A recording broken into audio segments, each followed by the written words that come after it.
and welcome to the Sense Making in a Changing World podcast. My name is Morag.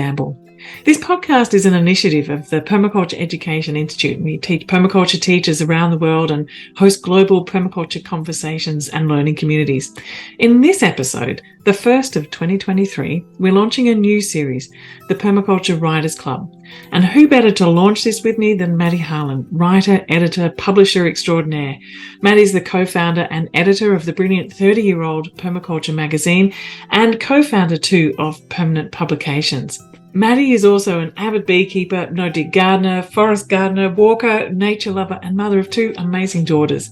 She's a visiting knowledge exchange fellow at the Institute of Theological Partnerships at the University of Winchester in the UK, and through her publishing company is the recipient of the Queen's Award for Entrepreneurship for unfettered dedication to promoting sustainable development internationally. I really love the chance to catch up with Maddy. I invited her to join me to be the first guest of this Permaculture Writers Club series because her publishing house has been the major contributor of permaculture books in the world.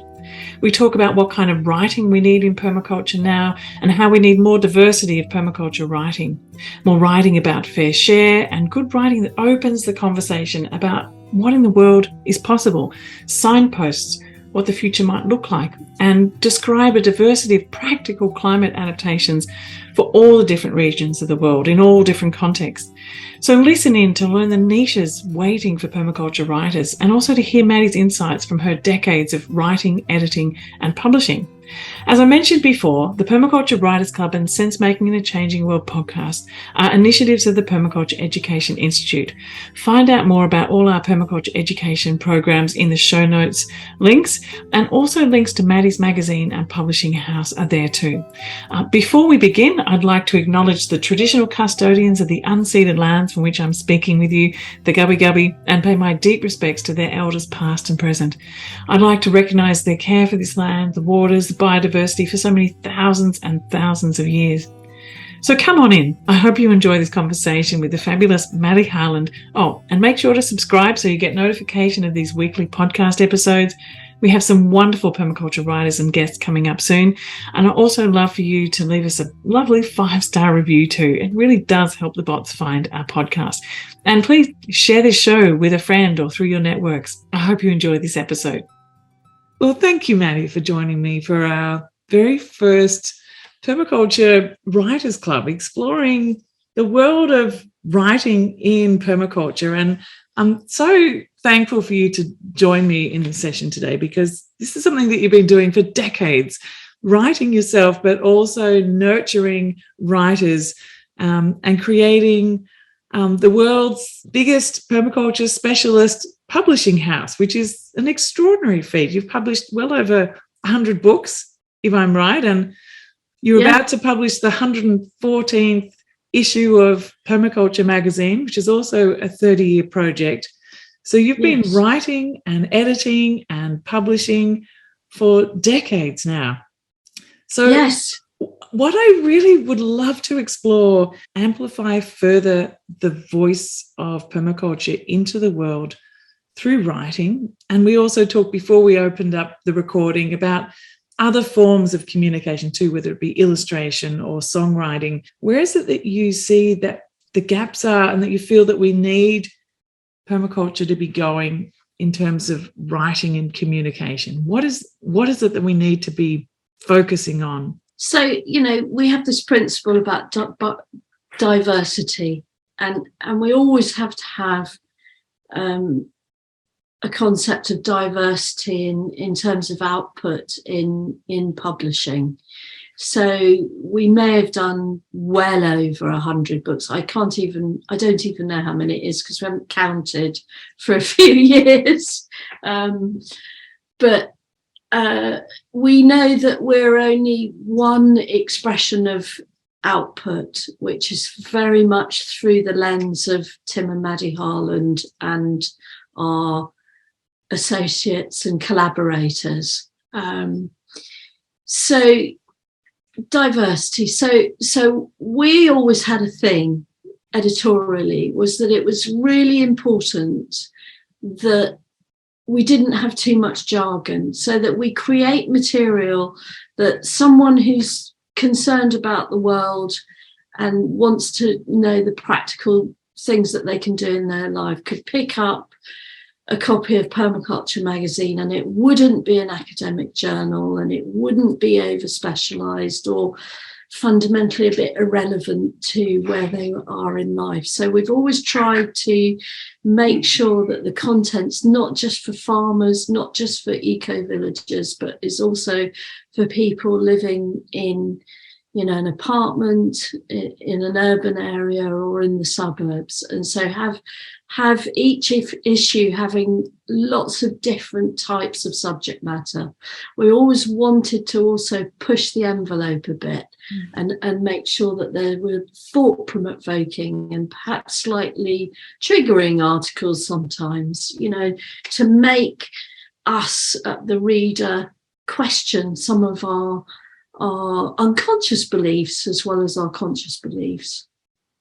And I think that, so in terms of niches in books, there is always room for very practical DIY how-to material. I don't think there is enough in the world about how to do stuff. You know, what are the ideal dimensions of a tree bog? You know, to a particular type of compost loo that you don't empty, that creates nutrients for trees. You know, how tall should the platform be? How do we build it? Do we need to vent it like you would a dual vault chamber? Or these kind of really practical things. What is a really easy design for a solar shower? And who's built one, and how well does it work? And does it, you know, can we build one of these without scalding ourselves when it's really hot? Just basic, simple stuff. Good garden designs, good guild designs. We haven't finished being practical. You know, we may have been publishing books for 30 years, but there's so much more to be said and learnt. You know, we're just scratching the surface of our real practical knowledge in different climates.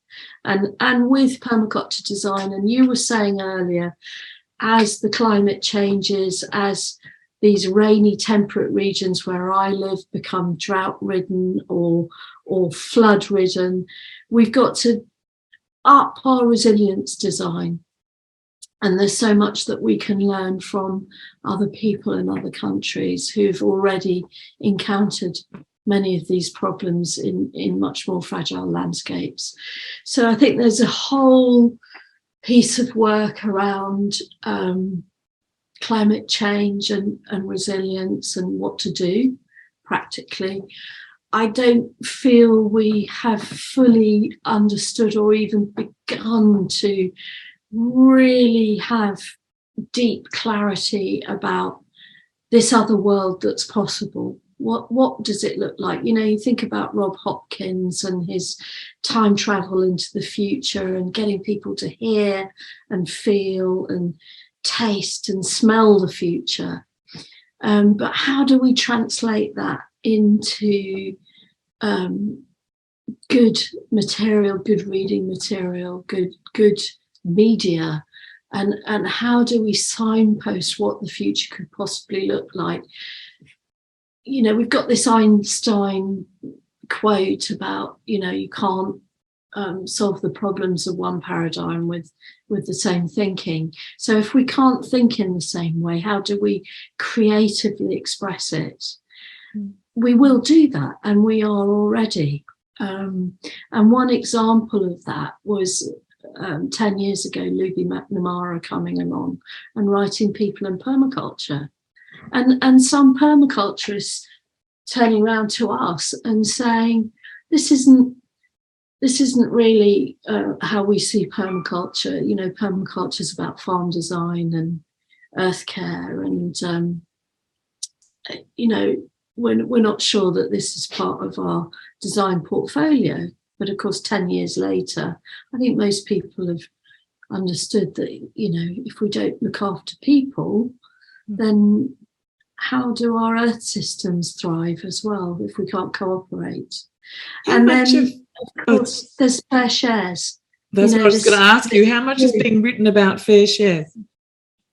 So little. We published a book called The Manifesto of the Poor, which was about the birth of the free trade movement. And we really thought that this would become a core text for permaculture design students, because it's such a wonderful template of collaborative enterprise and fair shares. And we've really struggled to sell that book. It's a book before its time in the permaculture movement. So there's another niche that we need to look at sustainable or regenerative economics.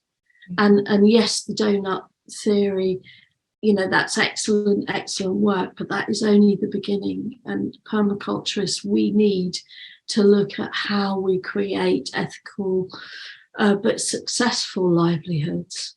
I think we've been practicing these things and talking about these things and teaching about these things for a long time. But, I don't know a text that I could point to that has anything but just maybe a list of those possibilities rather than a deeper exploration of them. So I really feel that is a huge area. And then particularly, a lot of the work that we do with, say, refugee communities and how they're designing their permaculture systems to transform their communities. I mean, that's an amazing story. So I also wanted to ask you about, the fair share side of things is a huge area, I think, that can be explored. But it's interesting, isn't it? What you're saying is that, but they don't sell books.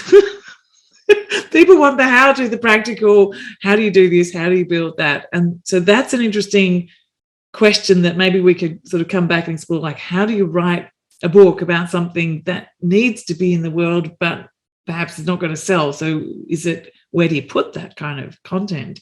I mean, I find this challenging too, in terms of writing about the refugee work. Like, I find it hard for people, I put one post out about a plant in my garden, and I put out an amazing story about refugees doing work. Like, you can just imagine how many views one gets and how many views the other gets. I mean, it's ridiculous, really. And that's the power of a magazine, you see.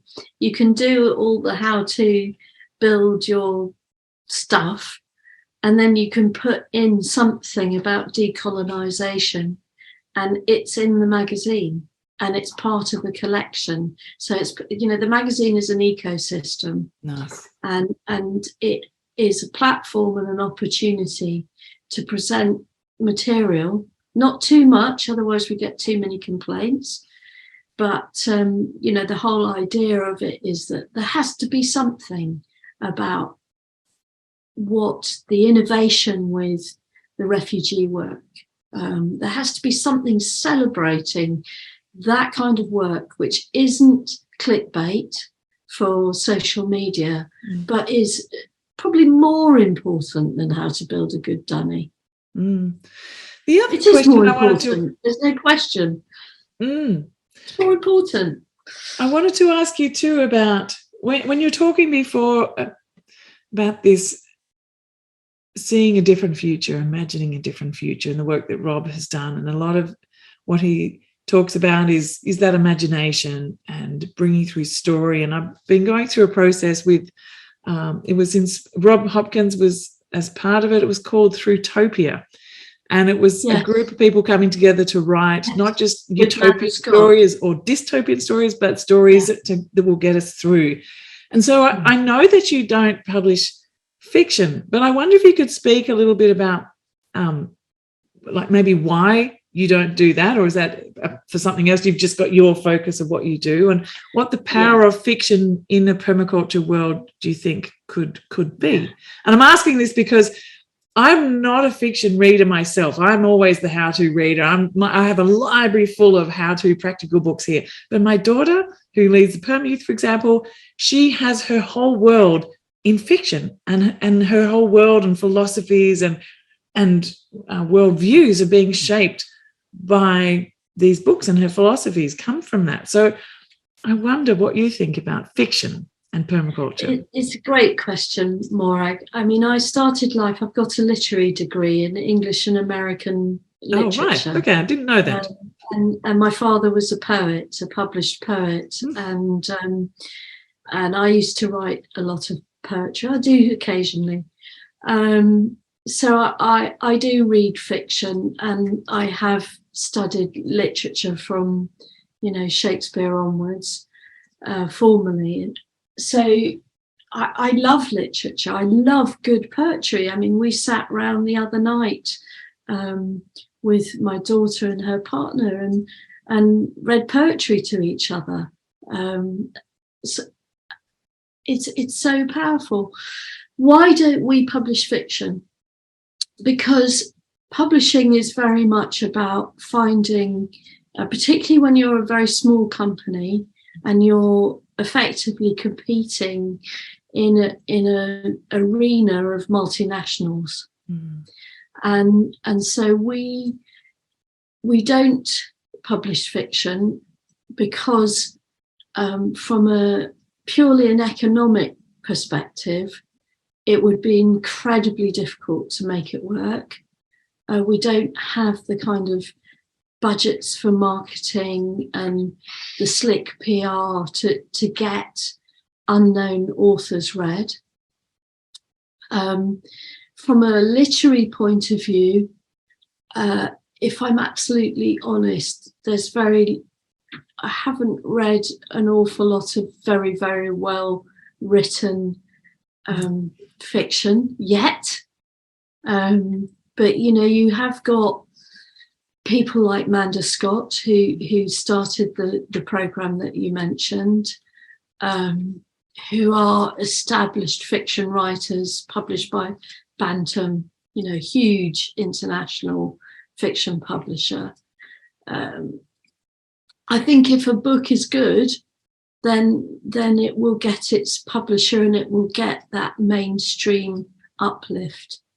I have actually published a book of poetry by Helen Moore, a British eco poet.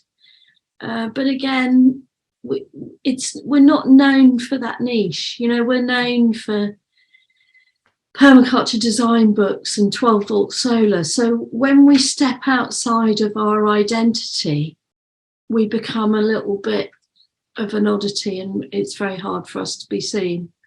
So, and even I have a profound interest in philosophy and consciousness and spirituality, dare I say, in permaculture circles. It used to be against all, that we couldn't have woo-woo, but we're allowed deep ecology now, fortunately. And I have a real interest in that, and a lot of the books on my bookshelf are, there's quite a lot about bees, but next to the bees are the Tibetan Book of the Dead and other classic titles from, the great world religions. But when we've tried to publish stuff about consciousness and how, the next revolution has to be about consciousness and not only about politics or society or ecology, it's been really difficult to get that message out.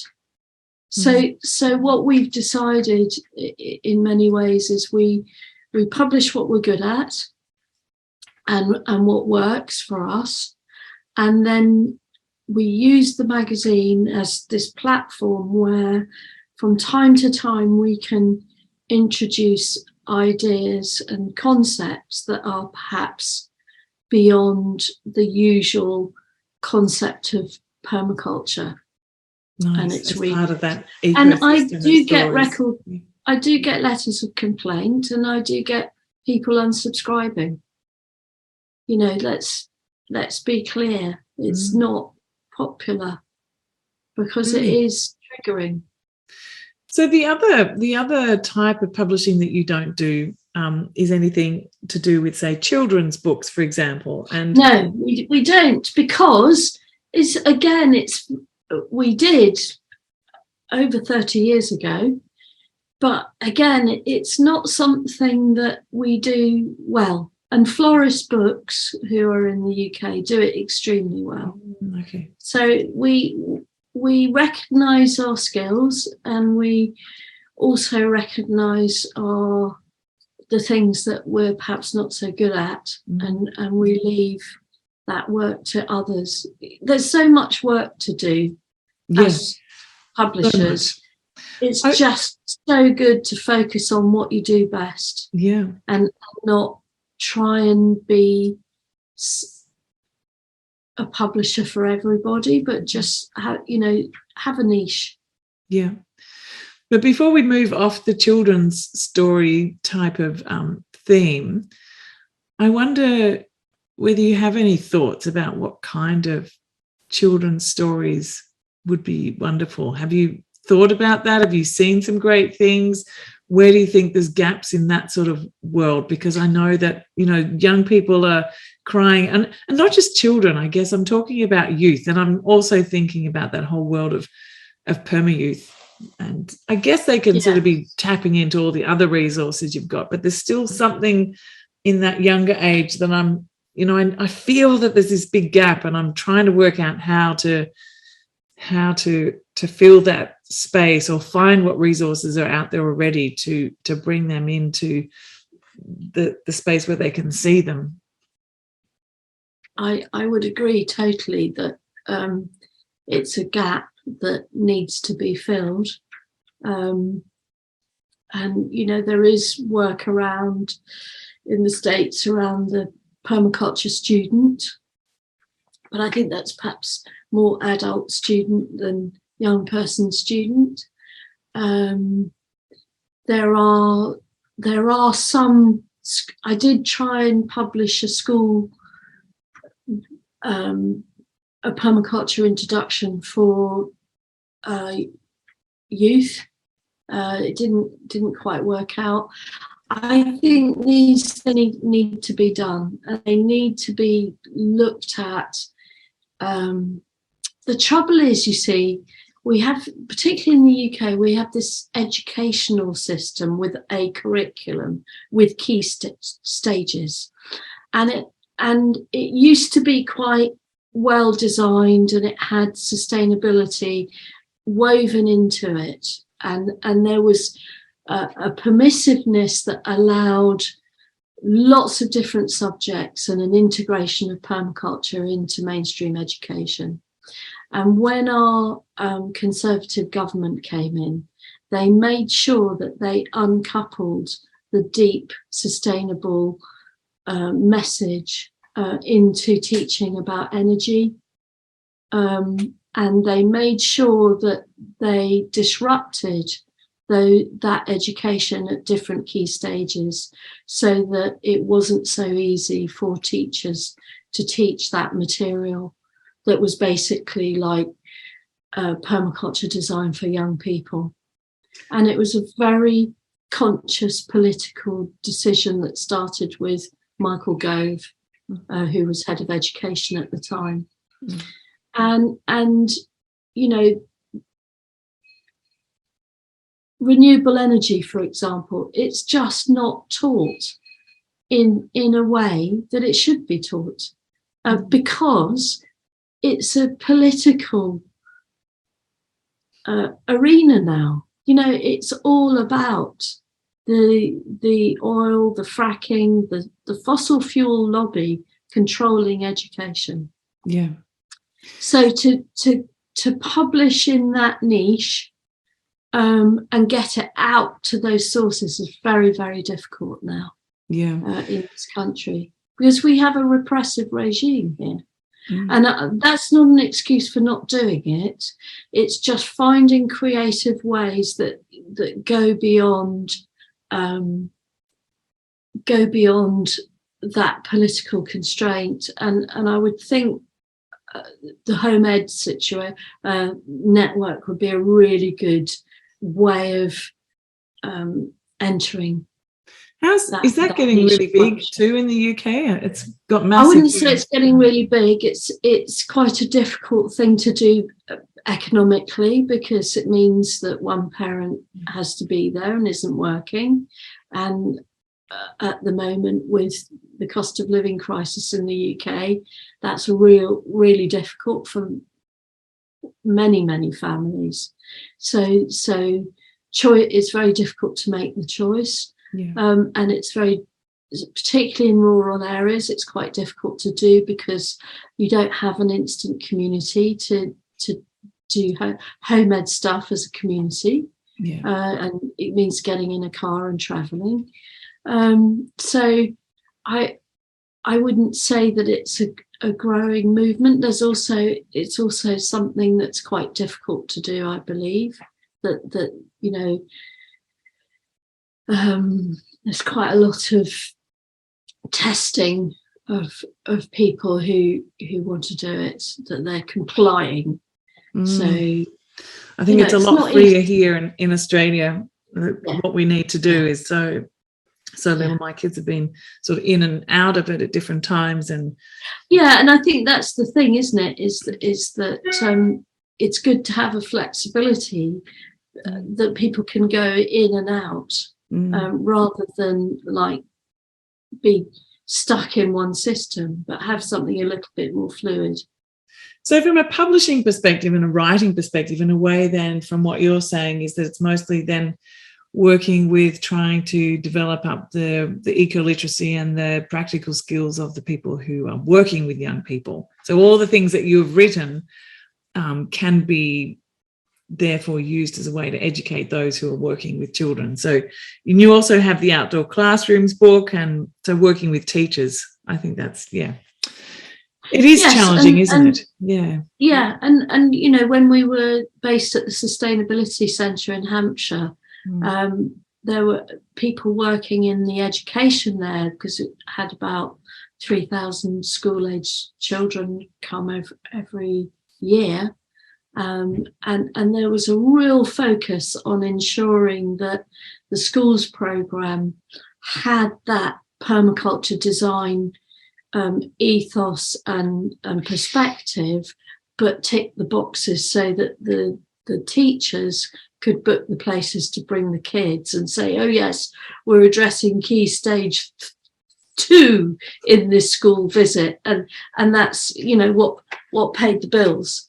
So they work really hard to ensure that they created material that would both have this eco-literacy, but also would work so that the teachers could actually book the places legitimately and still be, you know, doing their job.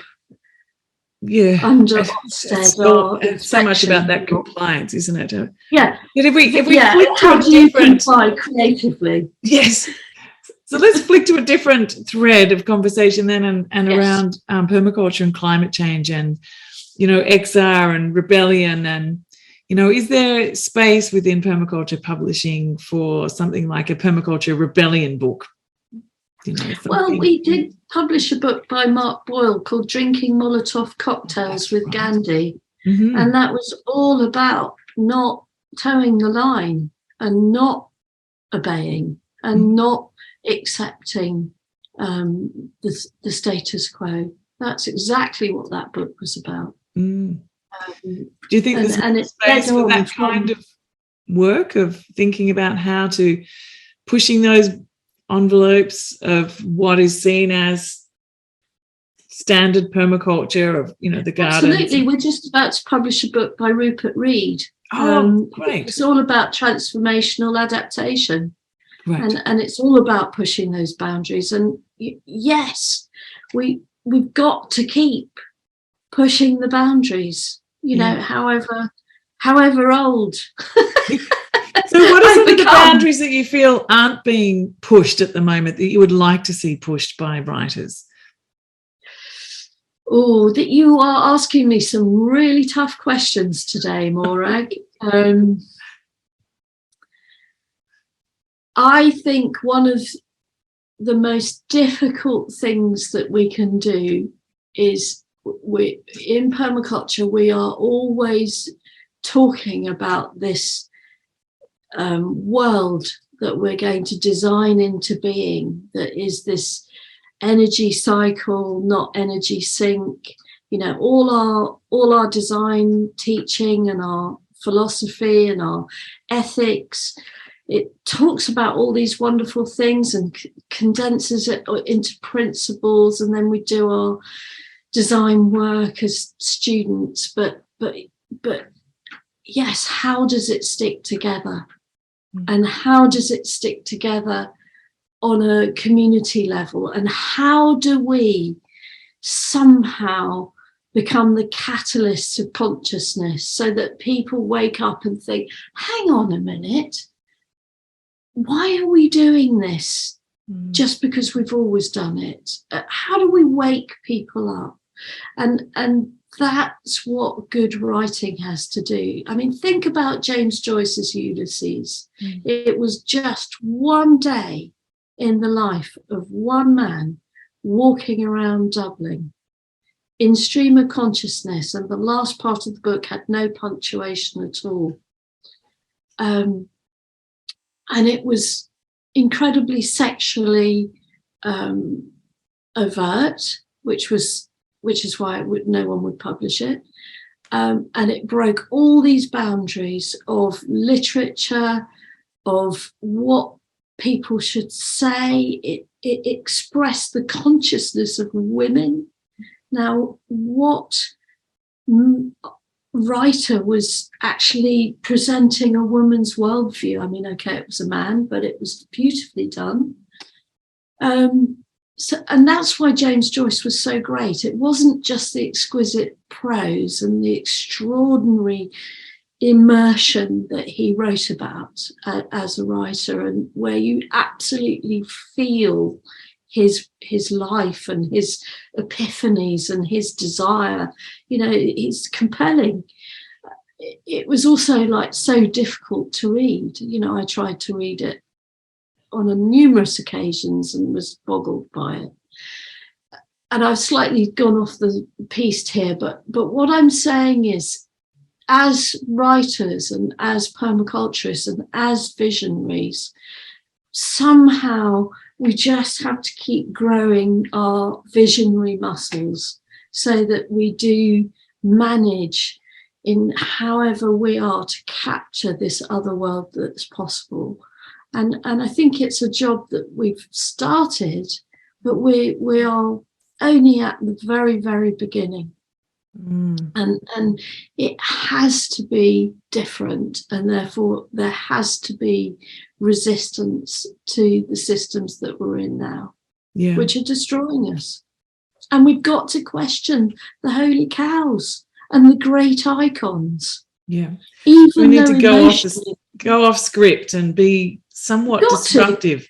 Yeah, and also we've got to grow up and not project all our emotional angst onto, say, a lady that's just died in her 90s and think that was our granny. You know, it's like we've got to wake up and really open our eyes. What is undermining the well-being of society? Poverty, redistribution of wealth, equality, not hierarchy, privilege. We've got to look at our privilege, and it's complex and uncomfortable and intricate, and it's woven into our unconscious. And so, you know, permaculturists, it's the job that we all have to do. Which is kind of interesting that we're talking about this, because as you're saying, in the magazine, if you write something like that, you'll get the criticism, but that's the kind of stuff that we actually do need to write. So where do we publish those kind of works if that's the kind of writing that we need? Like, who's going to publish that? Who's going to put that out into the world? How do we get these kind of voices, these kind of writings, these kind of ideas out beyond just a conversation? Because we have brilliant conversations, but how is it that can get out further? That's kind of my question, you know. Well, we have to be brave, don't we?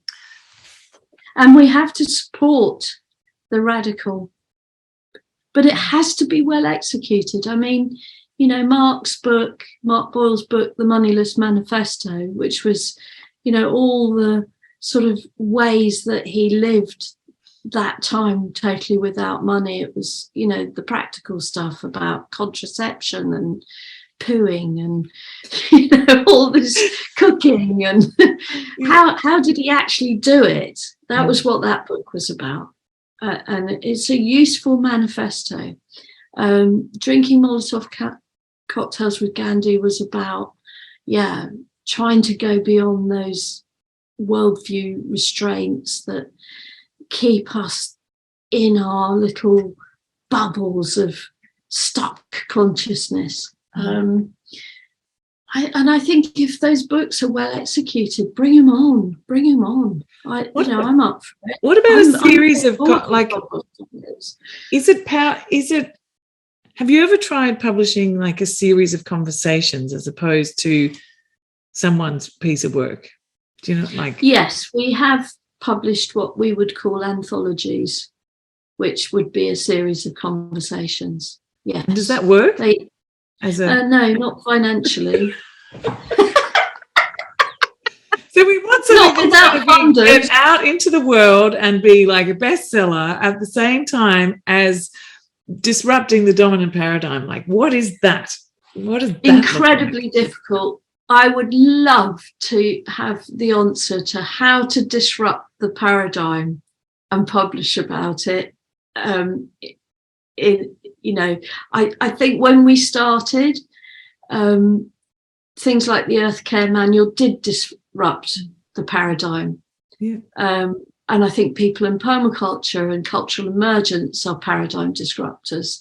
They're pattern disruptors. I prefer calling them a pattern disruptor. And I think we have done that. And Mark's work that I've mentioned is pattern disruption. But I think we can do more. And I'm really up for knowing the exact dimensions of a tree bog and publishing about that, because I want people to be freer and not so trapped in the system, whether it's the sewage system or the water heating system or the shopping for food system. I want people to be freer. And I want to be pattern disrupting, isn't it? I mean, it's enabling you to do something completely that's what other. I'm devoting the rest of my life to, is to becoming freer and not needing so much of the system in which to survive. But I'd also like to devote the last parts of my publishing life while my brain is still, firing on most cylinders, not signatures. I'd like to publish stuff about that disruptive, not technologies, but philosophies. I think it's incredibly important. Yeah. So that is a little bit of an invitation to anyone who's listening, is, bring it on. If you have a pattern disruptive treatise or collection in your writing creative life, talk to me. And in terms of anthologies and collections, but we can make ebooks. We don't have to invest thousands and thousands of dollars in paper and then posting paper around the world. We do have other media, and we do publish a lot of ebooks. So just as a quick thing then, can you say a little bit about how well ebooks do as opposed to print books? I mean, do they do well, or?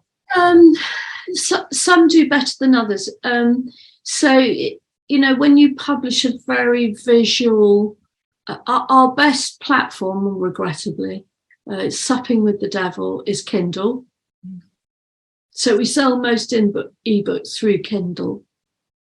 Now, some books that we publish are so visual and so full colour photos that they don't really work, and we can't produce them as Kindle, so we only produce them as EPUBs or iBooks. and those are much smaller platforms. But in terms of, your more less illustrated books, ebooks work fine. They don't sell as much as print books, but they're usually cheaper, and there's not the complex logistics around shipping. Yeah. So they're good, yeah.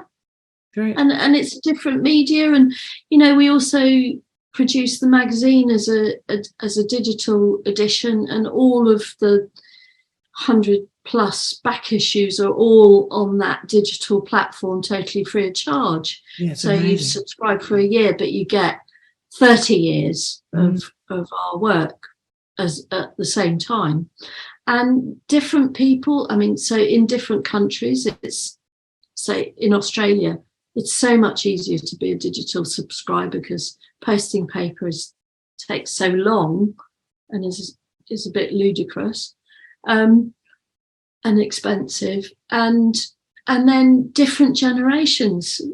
So a lot of kids have iPhones, and the app on the iPhone works really well. Yeah, great. And it's so if people wanted to pitch to you for an article or a book, you've got that all on your website, haven't you? I can link to that. It is. We have permanentpublications.co.uk, and on that is a whole page called Submit a Book Idea, and then on the magazine page there is stuff about submitting an article. So yes, it can be done. There was one other type of book that I was curious to ask you about too, and that is people's stories, like stories of people's lives, like biography. I love stories. Have you written? I love stories. That is part of what you do? Yeah. Yeah. Like we have an author called Liz Zorab, and Liz Zorab is a gardener, fundamentally a market gardener, but she doesn't write books about like how to build raised beds and how to grow flowers commercially. She writes the story of her unfolding garden, and it includes all this practical stuff, but it's her story of what was happening in her life as she did this stuff. And she's one of our absolutely best-selling authors in the world, because you've got the experience and the skill of what she does, but you've also got the humour of when stuff goes wrong, which is always good to read the stuff goes wrong bits, and you've got the heart, the unfolding story of this person. And when you read Liz or you watch her YouTube channel, you get the sense, well, she's saying what she's saying fundamentally is, look, if I can do this, you can do it. And that's very empowering. Yeah. So she's incredibly popular, and I love stories. I'm always asking our article writers, tell us the story. It's not about tell us the technical details about a chicken forage system. Yeah. Tell us the story of how you came to design it and why. So wrapped around the dimensions of that tree bog instructions that you're talking about, you want the story of the tree bog. Actually, there was there's an interesting story, because up in Kakuma Refugees Settlement, at the back of a mud brick solar-powered water harvesting permaculture garden music studio where they make permaculture music, they've just created a tree bog. So cool. Very cool. Yeah. So, well, thank you so much, Maddy. We kind of went all around, but I feel like the possibilities, there's a lot of very tangible possibilities for people who are listening to think, oh, well, that is actually my voice could, I could find a way for my voice to come through in that way and to explore that. And so I think there is so much that needs to be written. There's so many stories that need to be told. And some authors self-publish, and that works really well for them. and that becomes one of their income streams, and they're up for managing their shipping and their production. And there's many examples of that. Some people publish with us and then they self-publish as well, or they might go to a big mainstream publisher and get a book published, and that's great. We've got to look at so many different models. It may be that there might become a youth in permaculture publishing house that looks at zines and graphic novels and fiction. Yeah. And that it's, and they might come and say to us, oh, tell us a few things, but we're going to do it ourselves. I don't think personally that I am qualified to publish youth stuff. I'm old in the best possible and most positive way.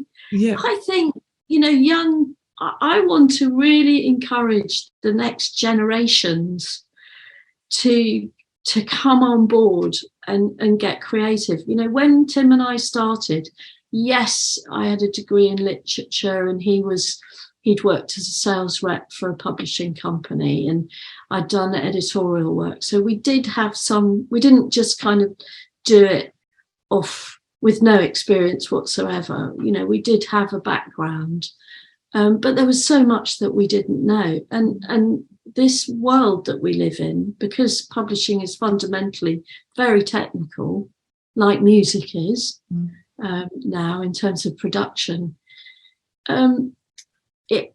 we have to keep reinventing and learning what we're doing the whole time. We'll never stand still.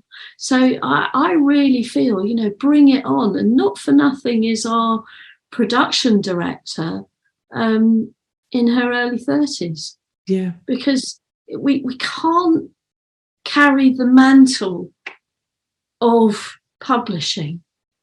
And I think you're right, like with the youth publishing, for example, the whole world of publishing has changed so much that it's entirely possible for them to develop and create something almost on their phones, just about, like it's incredible what the possibilities are for them, in terms of just basic content. Exactly. So exactly.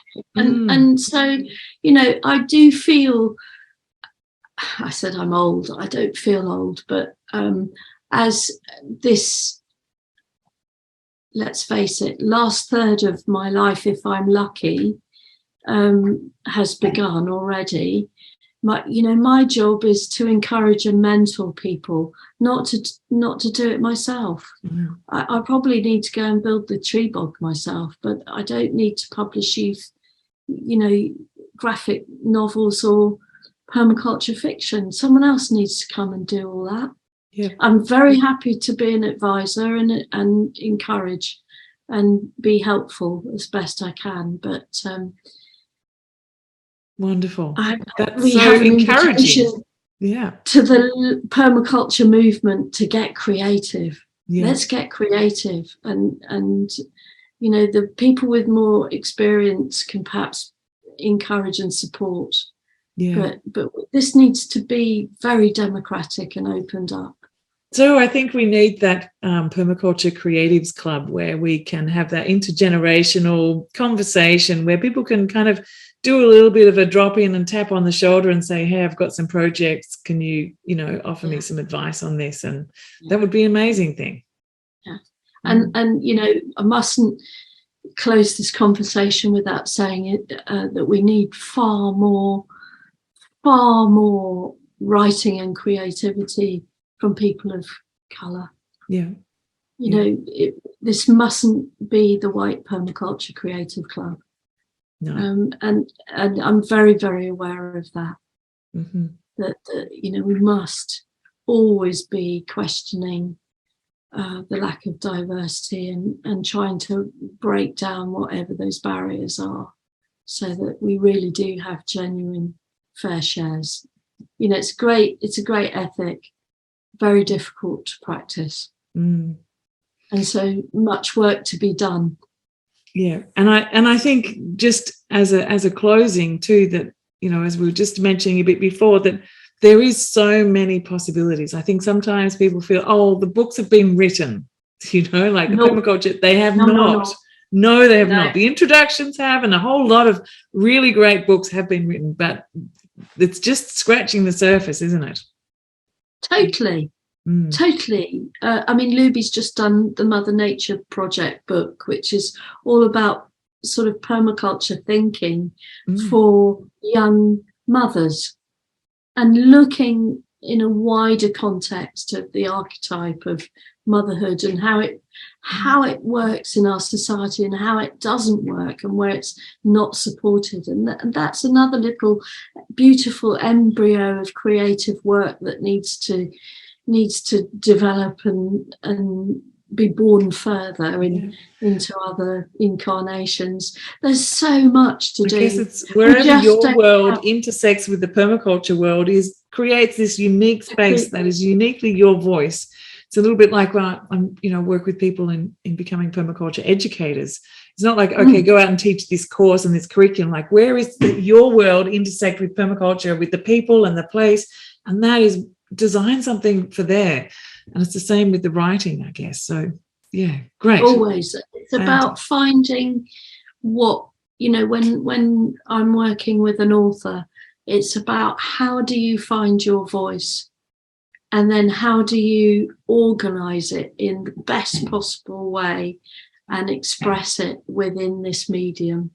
And that's really, in essence, what it's about. And I'm really uncovering and supporting that process and mentoring it. That's what editing is. It's not really about grammar.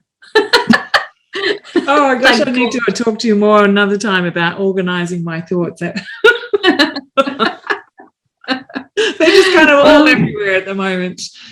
That's so not true, actually. I'm a very organised person, but you are. You are. Otherwise, you wouldn't be here today having this conversation. No. And I sometimes joke about being disorganised, but I'm actually not. I'm incredibly focused and determined and organised. But there is a lot of ideas that are always going on, and to try and grasp them and to actually put them onto paper has been my lifetime challenge that I've not yet succeeded in doing, except for a few articles and courses and podcasts and, all that. But the actual writing on the paper for a book, that's kind of eluded me still. So one day I shall as well. Excellent. Brilliant. Okay. Well, Thank you, Maddy. It's just been so lovely to see you again and in your new place and to hear the stories before we started this recorded part of the conversation about how things are going in your new 12 acres is it 12 hectares or 12 acres? It's acres. Acres, yeah. 12 acres in Devon. It sounds absolutely gorgeous. Well, thank you so much and enjoy the rest of your day. And I look forward to this conversation series of exploring writing to unfold so much more. Yeah. And thanks to everyone who comes and listens and hopefully is inspired, if you're a person that likes literary media, to put pen to paper. Yeah, and I'll put all the links down below, so check them out there. Brilliant. All right. Thank you, Maddy. Thanks, Morag. Bye. So thank you everyone for tuning into this very special Permaculture Writers Club episode of Sense Making the Changing World. I'm delighted to be able to share my conversation with Maddy Harland of Permaculture Magazine and Permanent Publications with you. Remember, check out the show notes below for more links and leave a lovely review. And don't forget to subscribe so you'll get notification of our weekly podcast episodes. See you next time.